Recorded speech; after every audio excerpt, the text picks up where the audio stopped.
iglesia nos permite hacerlo como cuerpo de Cristo que somos.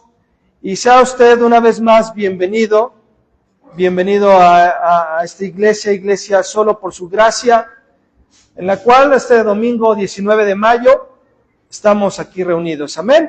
Así que, hermanos, damos gracias a Dios porque nos permitió el Señor hace 8 días poder terminar nuestra serie Estar en Cristo en la clave del gozo.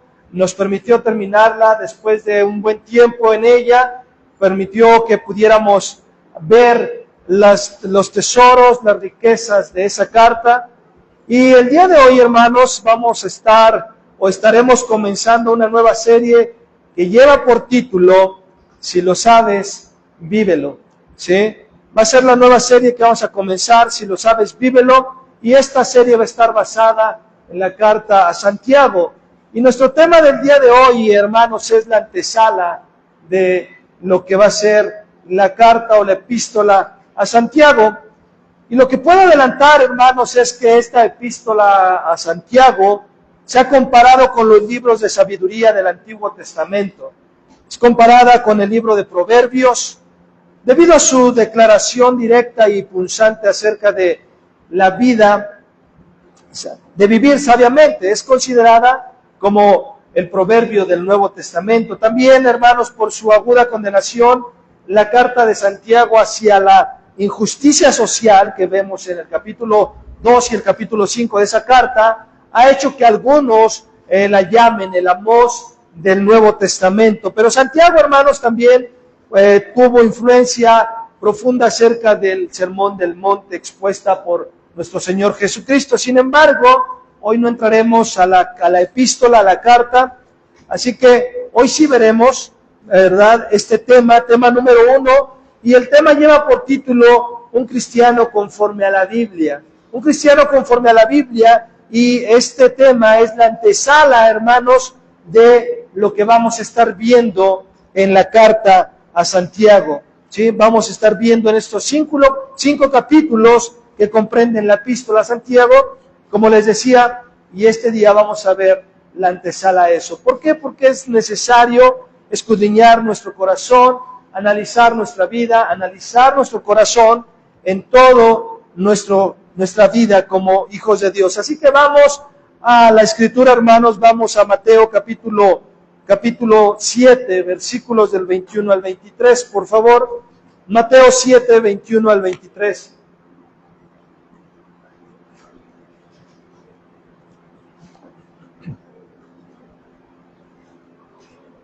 Mateo capítulo 7, versículos 21 al 23.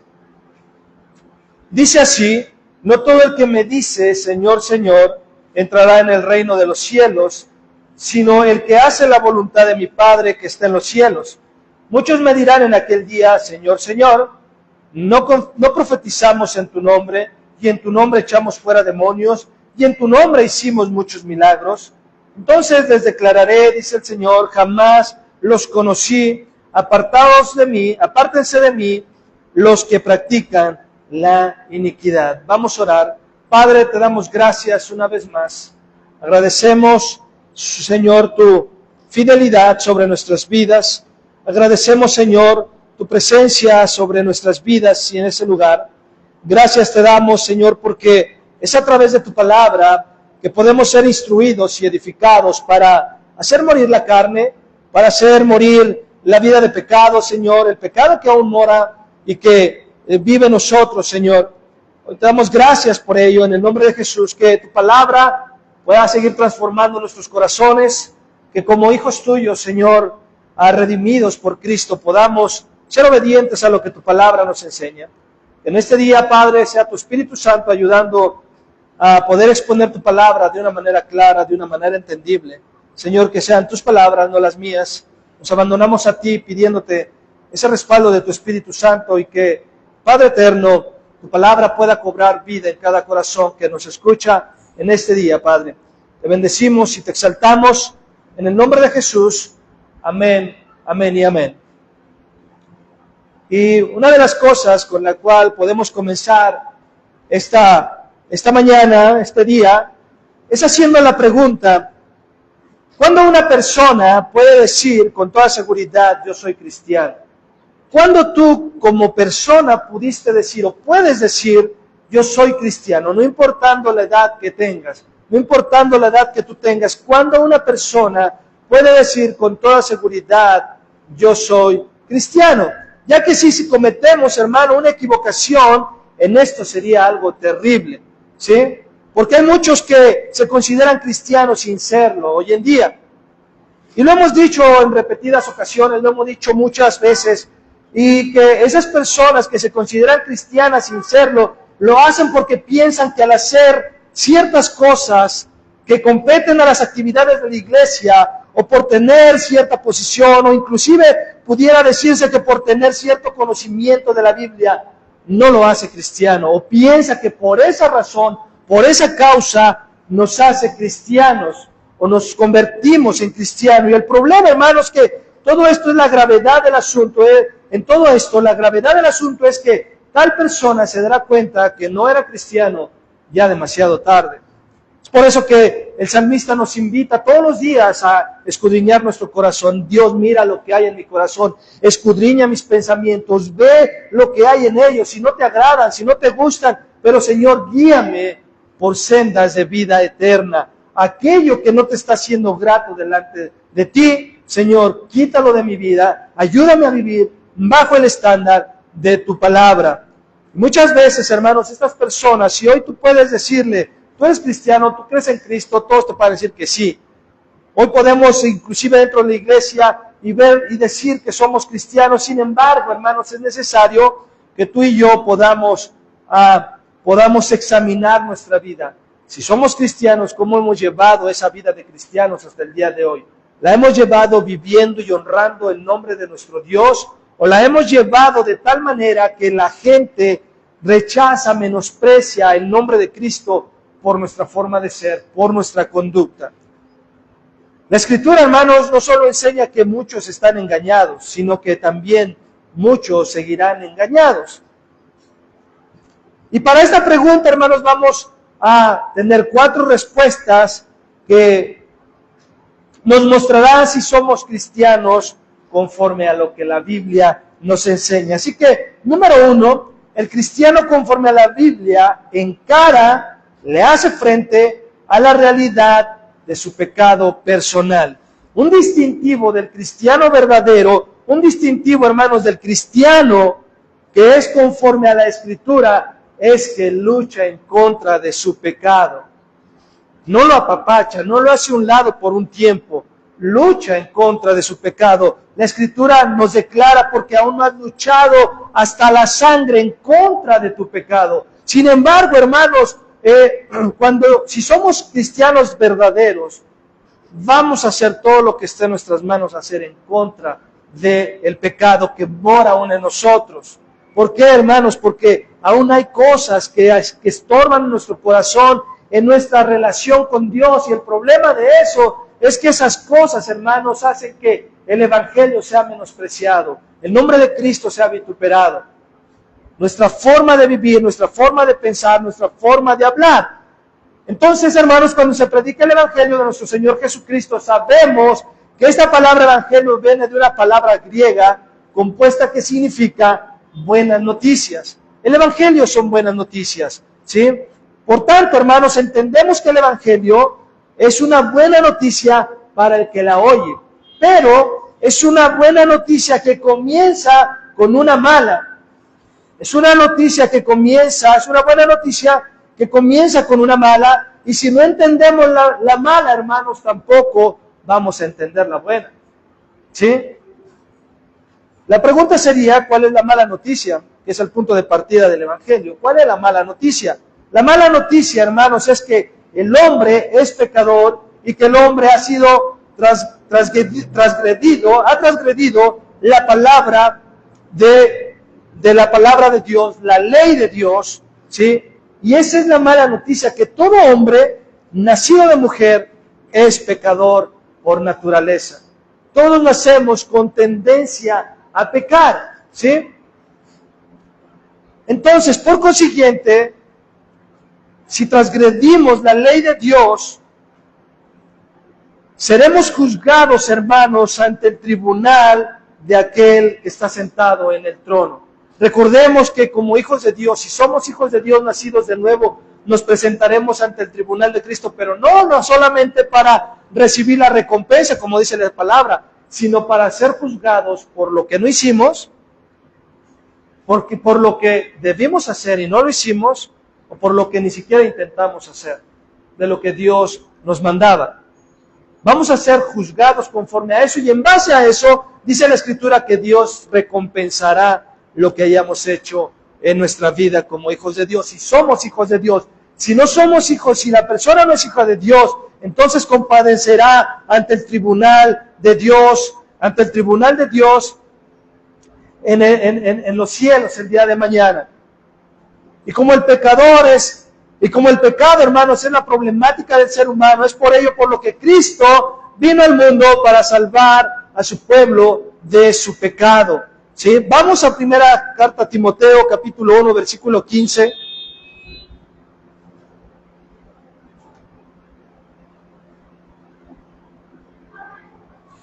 Vamos a primera Timoteo, capítulo 1, versículo 15. Dice, palabra fiel y digna de ser aceptada por todos.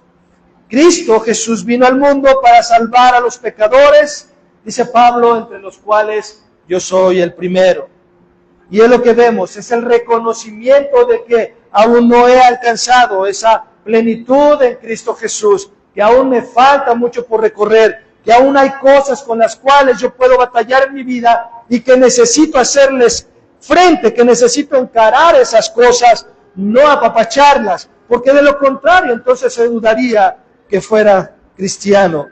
El cristiano bíblico, hermanos, fue diseñado el cristianismo bíblico fue diseñado para los pecadores. Jesús dijo de sí mismo y de su ministerio ahí en Lucas capítulo 5, versículo 31 y 32, dice, los sanos no tienen necesidad de médico, sino los enfermos. No he venido a llamar a justos, sino a pecadores al arrepentimiento. Entonces podemos ver, hermanos, que Cristo es quien llama al pecador al arrepentimiento, y esa es la diferencia que existe entre el cristianismo y las demás religiones en el mundo. Amén. Las religiones no bíblicas han sido diseñadas para sacar lo bueno, o según ellos, ha sido para sacar del hombre todo lo bueno que supuestamente el hombre tiene. Y una de las cosas que la Biblia nos enseña es que nada de bueno hay en nosotros. Nada de bueno hay en nosotros. Es por ello que necesitamos dejarnos transformar por la palabra de Dios. Necesitamos dejarnos transformar por la palabra de Dios. Las religiones, hermanos, parten del punto de que el hombre no está totalmente dañado, ¿sí? Por sus pecados. Que hay en nosotros una luz, que hay en nosotros una semilla de bondad, la cual si se cuida, la cual si se riega, la cual si se cultiva adecuadamente, tarde que temprano dará un fruto.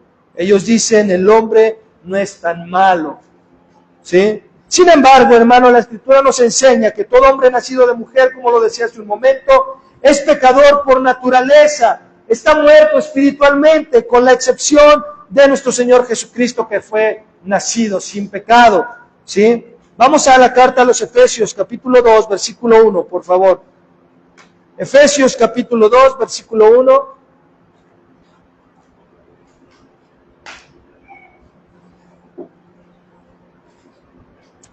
Dice así, Efesios 2, 1, dice, Él les dio vida a ustedes que estaban muertos en sus delitos y pecados. Él les dio vida a ustedes que estaban muertos en sus delitos y pecados. Y este es un diagnóstico, es el diagnóstico de Dios, hermanos. El hombre está muerto espiritualmente, no importa qué tan exitoso sea, no importa qué tan bien preparado intelectualmente esté. Todos hemos venido al mundo con un problema doble. Todos tenemos un mal récord y todos tenemos un mal corazón. Primera de Corintios 15, 22, vamos ahora ahí, por favor. Primera carta de Corintios 15, 22.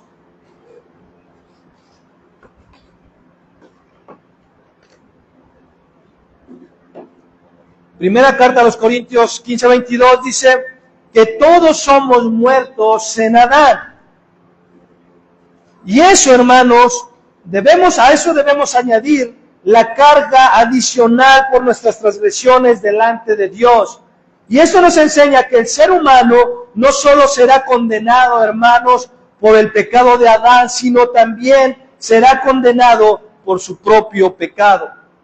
Será condenado por su propio pecado. Vamos a Romanos capítulo 3, versículos de 9 al 10.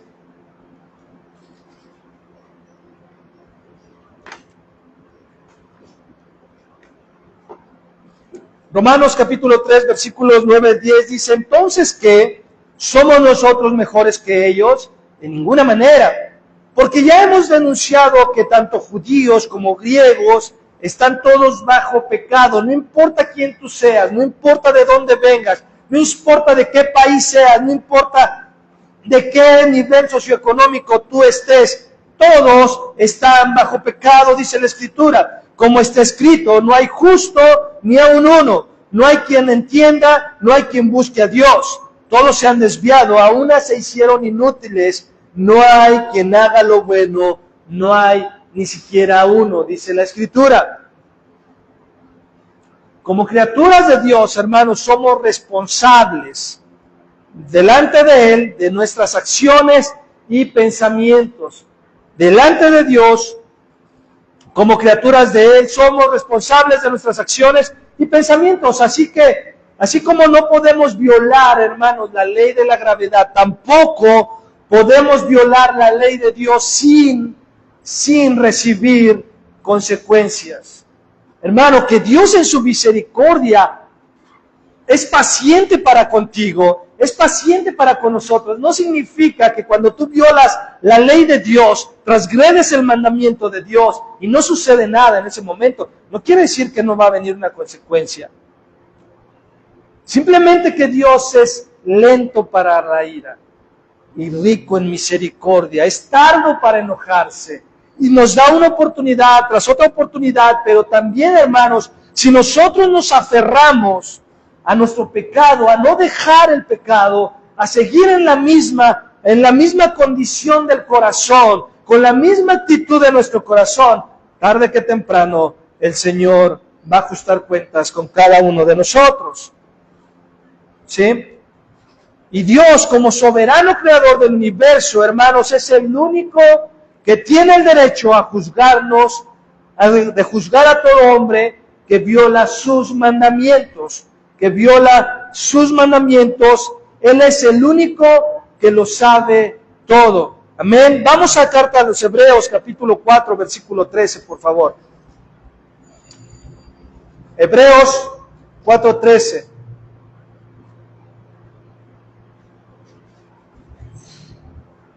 Hermano Ervin, ¿puedes fijarte de quién toca, por favor? Hebreos 4:13 dice, no hay cosa creada oculta a su vista, sino que todas las cosas están al descubierto y desnudas ante los ojos de aquel a quien tenemos que dar cuenta.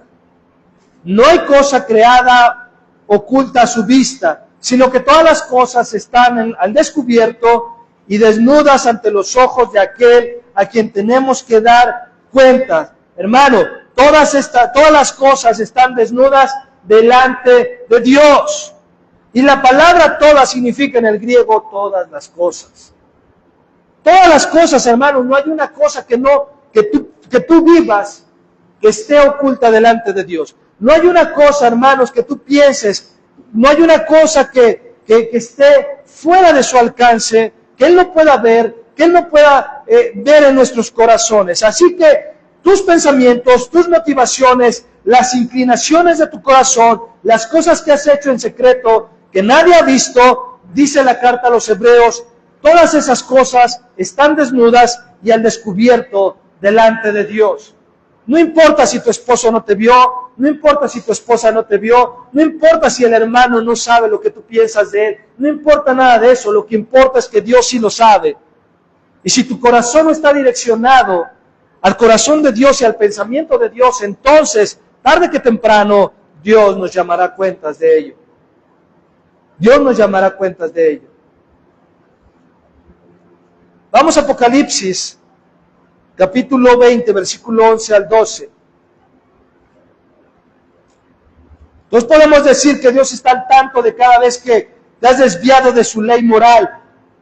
Él conoce, hermanos, tus pensamientos, tus palabras, tus actitudes, tus hechos, y algún día, como te decía, te juzgará en base a todo eso. Apocalipsis 20, 11, 12 dice: vi un gran trono blanco y aquel que estaba sentado en él, de cuya apariencia huyeron la tierra y el cielo, y no se halló lugar para ellos. También vi a los muertos grandes y pequeños, de pie delante del trono, y los libros fueron abiertos.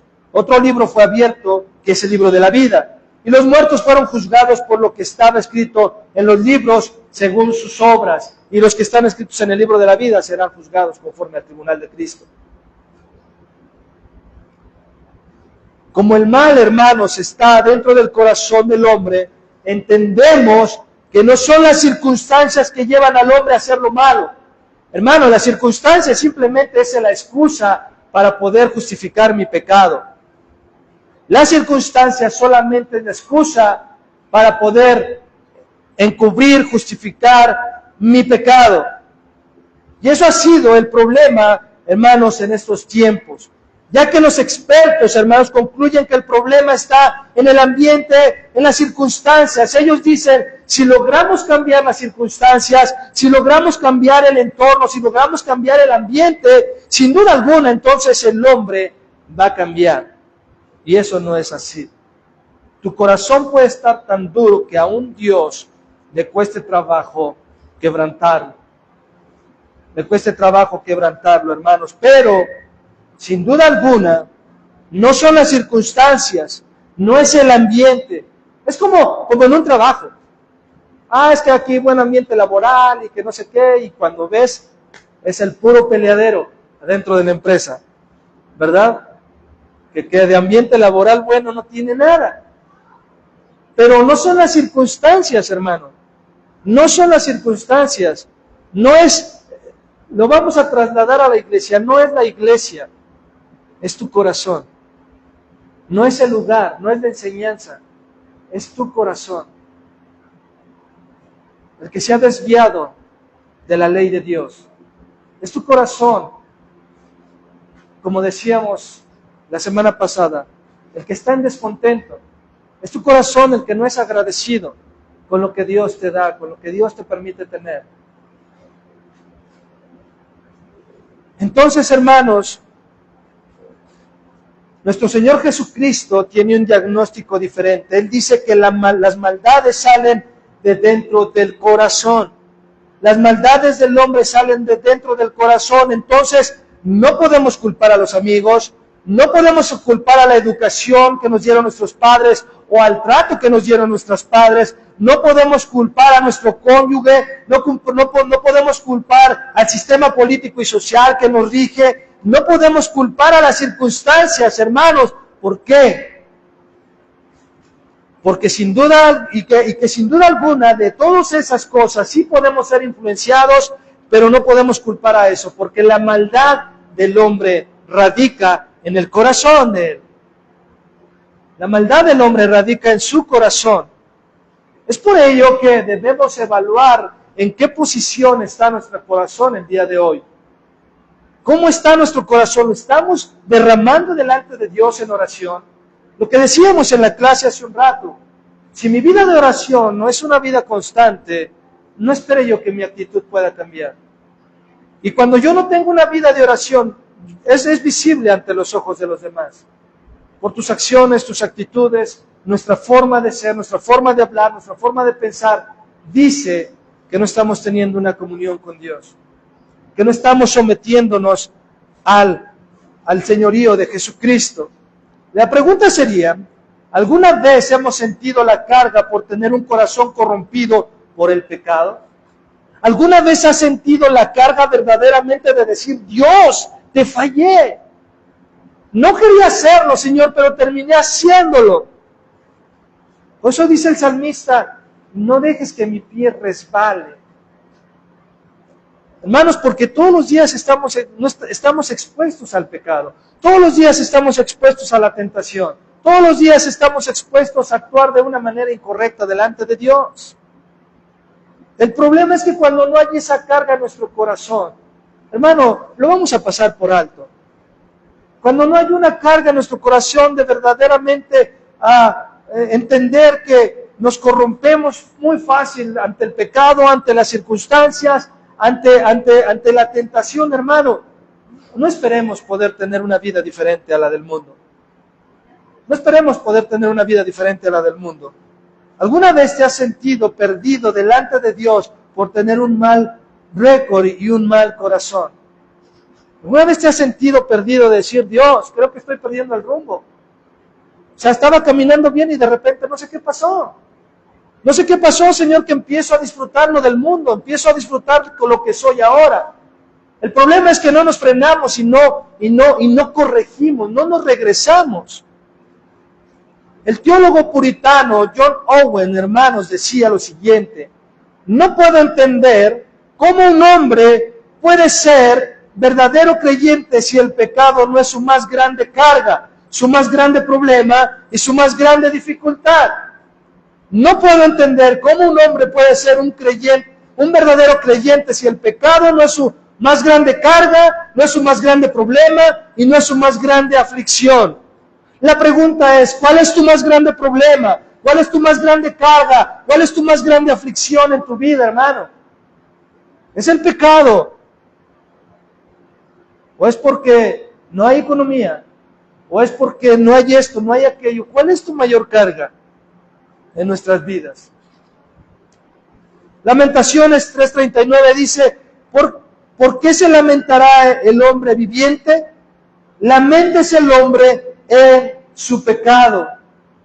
En su pecado. Entonces, hermano, el cristiano conforme a la Biblia, el cristiano verdadero, es aquel que toma en serio ese asunto en relación con su pecado personal. Que no lo apapacha, que no lo acaricia, que no le da tregua. El cristiano verdadero es aquel que lo confronta, lo encara y lo corrige. Porque no solamente es sabernos pecador, sabernos de haber cometido un error, es corregir. Eso habla del arrepentimiento. El arrepentimiento es cambiar de dirección. Punto número 2, el cristiano conforme a la Biblia es aquel que ha considerado como el único remedio dado por Dios a nuestro Señor Jesucristo. La única forma en la que nosotros podemos salir de ese pecado, ser perdonados de nuestros pecados, es por medio de nuestro Señor Jesucristo. Amén. Juan 3:16, que todos lo sabemos de memoria, dice, porque de tal manera amó Dios al mundo, que dio a su Hijo unigénito, para que todo aquel que en Él cree, en presente, no se pierda, sino que tenga vida eterna. Pablo dice en 1 Timoteo 5:2, porque hay un solo Dios y también un solo mediador entre Dios y los hombres, Jesucristo, hombre. No hay otra manera de que los pecados sean perdonados. No hay otra manera. Cuando tú pecas contra alguien, hermano, el 50% es ir y pedir perdón a esa persona para quien has ofendido o a esa persona quien te hizo sentir mal. Ese es el 50%. El otro 50% es ir a Dios y decir como el hijo pródigo, Señor, he pecado contra el cielo y contra ti. He pecado contra ti, Señor. He pecado, ¿por qué? Porque somos miembros de un mismo cuerpo. No importa que no seas de esta iglesia, somos miembros de un mismo cuerpo si ha sido comprado y lavado por la sangre del Cordero Redentor. Somos miembros de un mismo cuerpo. Por ello no podemos, hermanos, menospreciar a otros que han sido lavados y comprados por la sangre de Jesús, que tienen tantas debilidades, tantas luchas, tantas situaciones como tú y yo las tenemos. Y sabemos que Cristo es el que quita el pecado del mundo, según Isaías 53:5 dice, pero Él fue herido por nuestras transgresiones, molido por nuestras iniquidades, dice, el castigo de o por nuestra paz cayó sobre Él. Hermano, eso debiera cambiar nuestra actitud. Saber que Él fue quien pagó por nuestro castigo. Él fue quien pagó por nuestros pecados, hermano. Cristo fue quien pagó por nuestras iniquidades. Sin embargo, la pregunta sería, ¿hemos visto a Cristo desde ese punto de vista? Hemos visto a Cristo, desde esa perspectiva, de que Él pagó algo que te correspondía a ti y a mí pagar. Hermano, si lo vemos desde esa perspectiva, entonces ¿por qué seguimos viviendo de la manera que vivimos? ¿Por qué seguimos viviendo de esa forma? Y el problema, hermanos, es que si no vivimos conscientes de esto, lo cual nos debe de llevar a una mayor santidad, a una mayor integridad de nuestras vidas, ¿cómo podemos llamarnos cristianos? ¿Cómo podemos llamarnos cristianos? Si nosotros no vivimos, hermanos, conscientes de esto, ¿cómo nosotros podemos hacerle ruido al mundo? No podemos, no podemos. ¿Cómo nosotros podemos incomodar al mundo? No se puede. Nuestra vida de santidad, nuestra vida de integridad delante de Dios debiera incomodar a las personas que nos rodean, por cuanto tú quieres hacer la voluntad de Dios. Hermano, que ya no te inviten a ninguna fiesta del mundo tus familiares, porque tú no participas de ellos. Hermano, cuando tú verdaderamente, hermano, buscas hacer la voluntad de Dios, de verdad vas a ser excluido de muchos lugares, Si tu familia entiende, bueno, no te va a forzar a nada, pero no todos actúan de esa manera. Tu familia muchas veces dice, ándale, toma, ándale, baila, ándale esto, ándale aquello. Y muchas veces terminamos dándole gusto, cuando debiéramos ser ejemplo de pureza delante de nuestro Dios. Debiéramos ser, hermanos, de verdad. O es más, nos conocen que estamos corrompidos, que nos encajamos perfectamente bien. Encajamos perfectamente bien en el ambiente. Nos amoldamos, somos como el mercurio, hermano. El mercurio se amolda a lo que tú le pongas. Nosotros no debemos de ser así. Debemos de ser mercurio, pero en el agua, hermanos, que no se pueden unir. Como el aceite y el agua, no se pueden mezclar. Hermano, el mundo y tú y yo, el mundo y nosotros no podemos mezclarnos, hermano. Pero no tenemos la suficiente valor para hacerlo, porque nos comienzan a decir fanáticos, nos comienzan a decir religiosos, nos comienzan a decir santurrones. Es que, ¿qué tiene de malo? ¿Qué tiene de malo? Eso no te va a quitar lo cristiano. No me lo quita porque pues al final voy y me arrepiento delante de Dios, pero como hijo de Dios debo buscar honrar a Dios, quedar bien con Dios, no con la gente, no con las personas, hermano. Entonces, ¿qué es un cristiano conforme a la Biblia? Es aquel que ha considerado seriamente a Jesucristo como el único remedio dado por Dios para el problema del pecado. Porque han sido sus obras las que satisfacen la ira de Dios, han sido las obras de Cristo. Ya que las nuestras, hermanos, son como un trapo de inmundicia que no pudieron, no pueden y no podrán jamás suplir, jamás alcanzar la salvación y el perdón de pecados.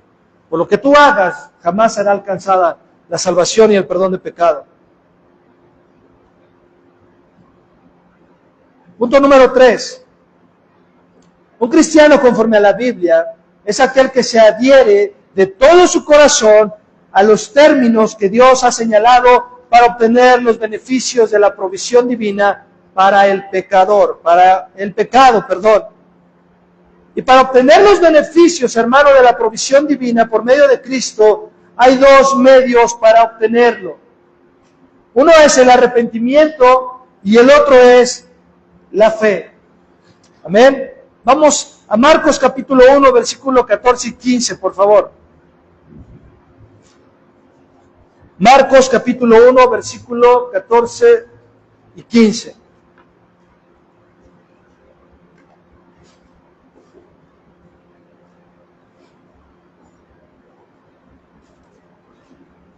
Dice así: después de que Juan había sido encarcelado, Jesús vino a Galilea predicando el Evangelio de Dios.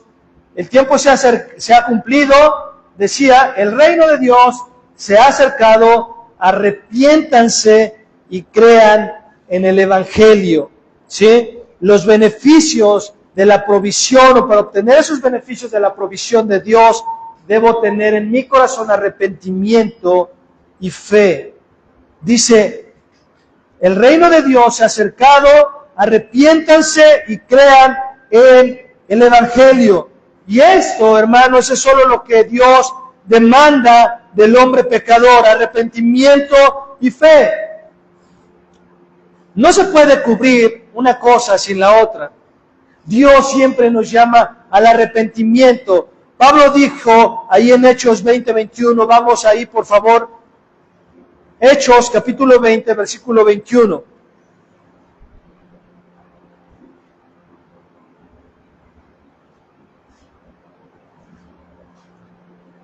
Hechos capítulo 20, versículo 21 dice: testificando solamente tanto a judíos como a griegos del arrepentimiento para con Dios y de la fe en nuestro Señor Jesucristo.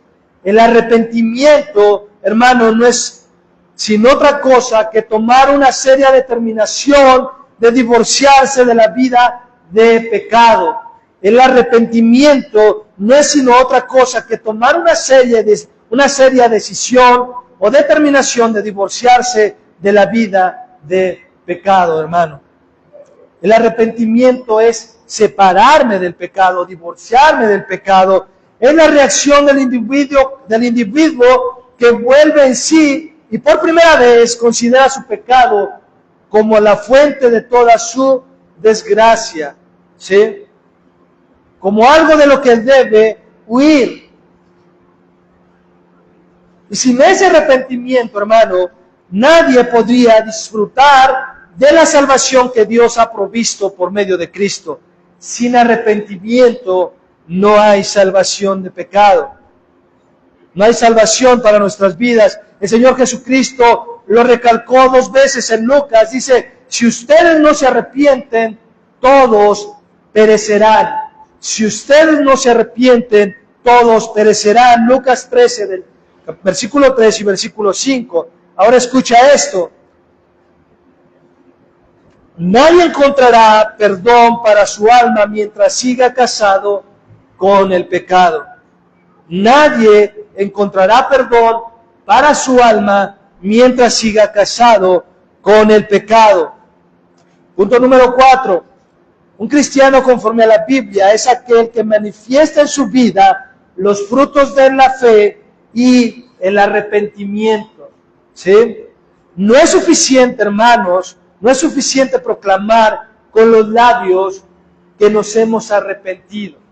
No es suficiente, ¿sí? Porque ya lo dice nuestro texto base. Muchos me dirán en aquel día, Señor, Señor, y el Señor dice, Cristo les dirá, yo nunca os conocí. Porque no es necesario solamente decir, estoy arrepentido. No es necesariamente de proclamarlo, hablarlo con los labios o decirlo con la boca que hay un arrepentimiento en mi vida, sino que debe haber una evidencia de ese arrepentimiento. Cuando alguien se arrepiente de haber hecho algo malo, deja de hacerlo. Es por eso que muchas veces en el matrimonio la esposa está cansada de que el esposo siempre le dice, perdóname, ya no lo vuelvo a hacer, y lo sigue haciendo una y otra vez. ¿Por qué? Porque no hay manifestación, no hay fruto de ese arrepentimiento. Cuando los hijos dicen, pa, perdóname, ma, perdóname, ya no lo vuelvo a hacer, y lo vuelven a hacer, entonces realmente no hubo un arrepentimiento, hubo nada más un remordimiento en nuestras vidas. Y muchas veces venimos así a Cristo, Padre, perdóname por lo que hago, perdóname por lo que pienso, perdóname por cómo soy, pero nada más porque hay un remordimiento en nuestras vidas y realmente no hay un arrepentimiento verdadero. No es suficiente decir que nos hemos arrepentido, ya que la fe y el arrepentimiento, hermanos, son árboles que dan fruto. La fe y el arrepentimiento son árboles que dan fruto. Y si el árbol no está dando fruto, podemos concluir que ahí no está el árbol. Si el árbol no está dando fruto, hermano, por eso Jesús dijo, por sus frutos los conoceréis. Por los frutos de amor en nuestras vidas hacia el cuerpo de Cristo serán conocidos. Y en esto conocerán que son mis discípulos, en que se aman unos a otros. Y si nosotros no estamos dando ese fruto, entonces, ¿qué fruto estamos dando? ¿El fruto de la carne o el fruto del Espíritu? El fruto de la carne es condenación y ruina. El fruto del Espíritu es justicia y paz y vida eterna en nuestras vidas. ¿Qué fruto estamos manifestando nosotros? Pablo dice en Gálatas 5:6 que la fe obra por el amor. La fe obra por el amor. Donde quiera que hay verdad, hay verdadera fe, encontraremos primeramente un amor genuino a Cristo. Y escucha esto. El lugar más peligroso para el hombre es crecer en el conocimiento de Cristo y no crecer en su amor por Cristo. El lugar más peligroso para el hombre es crecer en el conocimiento de Cristo y no crecer en el amor, y no crecer en su amor por Cristo, hermano. Eso es un peligro. Porque cuando el amor por Cristo es más grande que tu conocimiento de Él, aunque ese conocimiento sea mínimo, obedeceremos su palabra, obedeceremos sus mandamientos. De nada sirve tener un amplio conocimiento de Cristo si no obedezco su palabra, si no obedezco lo que Él me pide. De nada sirve tener ese amplio conocimiento de Él. Al contrario, recibiré más condenación en mi vida. El Señor dice en su palabra que si uno dice que ama a Cristo, pero no obedece su palabra, el tal es un mentiroso. Y la pregunta sería, ¿qué podemos decir de nosotros mismos? ¿Somos cristianos conforme a la Biblia? ¿Qué pudiera decir de mí mismo? ¿Qué pudiera decir de usted mismo? ¿Soy un cristiano verdadero? ¿Soy un cristiano conforme a la Biblia? ¿Conforme a los estándares bíblicos? El pastor Paul Tripp dijo lo siguiente: es posible ser teológicamente astuto y ser muy inmaduro. Es posible ser bíblicamente culto y tener una importante necesidad de crecimiento espiritual. El crecimiento, hermanos, sin aplicación no trae, el conocimiento sin aplicación no trae madurez a la persona. El conocimiento sin aplicación no trae madurez a la persona. Sin embargo, hermanos, Dios no nos deja sin esperanza. Dios no nos deja sin esperanza. Él ha provisto, hermanos, el remedio para reconciliarnos con Él a través de nuestro Señor Jesucristo. Así que no tenemos que quedarnos donde estás. No te tienes que quedar donde estás. No tenemos que quedarnos donde estamos. Y como decíamos hace un momento, o decíamos en nuestro devocional en la semana, todos tenemos necesidad de arrepentimiento de nuestros pecados todos los días. Todos tenemos la necesidad de arrepentimiento de nuestros pecados todos los días. Eso es, hermano, lo que hace un verdadero cristiano, un cristiano conforme a la Biblia. El problema está en que pensamos que nosotros como hijos de Dios, por los muchos años que llevamos el Evangelio, por lo mucho conocimiento que tenemos, no tenemos necesidad de arrepentimiento en nuestras vidas. Y eso es un grave error. Eso es un grave error. Así que hagamos, hermanos, lo que dice Isaías 1:18. Vengan ahora y razonemos, dice el Señor. Aunque sus pecados sean como la grana, como la nieve serán emblanquecidos, aunque sean rojos como el carmesí, como blanca lana quedarán.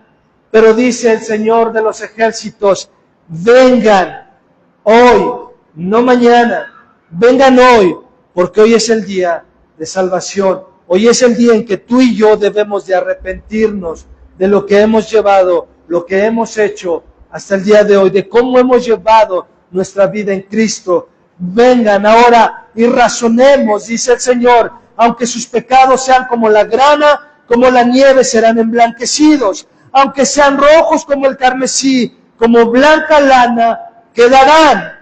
Así que, hermanos, espero que cada uno de nosotros podamos analizar nuestro corazón en este día. Podamos analizar nuestro corazón y ponernos a cuentas con el Señor. Y podamos poner a cuentas con el Señor. No nos engañemos pensando que no tenemos la necesidad de arrepentimiento, porque si piensas eso, estarás muy cerca de la iglesia, pero muy lejos del cielo. Si tú piensas que no necesitas arrepentimiento en tu vida, estarás muy cerca de la iglesia, pero muy lejos del cielo. Cierra tus ojos ahí donde estás. Padre, te damos gracias por tu palabra. Te damos gracias porque sin duda alguna es viva y eficaz y es más cortante que una espada, Señor, de dos filos que penetra en lo más profundo de nuestro corazón y discierne los pensamientos más íntimos que solamente conocemos nosotros y tú. Te damos gracias por ello. Que tu palabra, Señor, nos ayude a poder cobrar ánimo, a poder ir delante de ti, como dice Isaías, y ponernos a cuentas, no importa cuál haya sido, cuál esté siendo aún nuestro pecado, no importa cuál sea nuestro pecado en el futuro, que, Señor, podamos ir delante de ti a pedirte perdón, pero para que podamos seguir dando frutos de justicia, frutos de santidad en nuestras vidas, frutos que puedan honrar y glorificar tu santo nombre. Padre, hoy te damos gracias por tu palabra, gracias por la vida, Señor, de tu Hijo Jesucristo, quien nos redimió y nos perdonó a través de su sacrificio y que hoy podemos estar en paz contigo. Pero es necesario que podamos ir a ese arrepentimiento, que podamos ir a ese trono de gracia y humillarnos delante de ti, Señor. Esperamos que tu palabra pueda persuadir y convencer a cada corazón que nos oye en este día. Te agradecemos y te bendecimos. Te damos honra y gloria, Padre, en el nombre de Jesús. Amén, amén y amén. Gloria a Dios.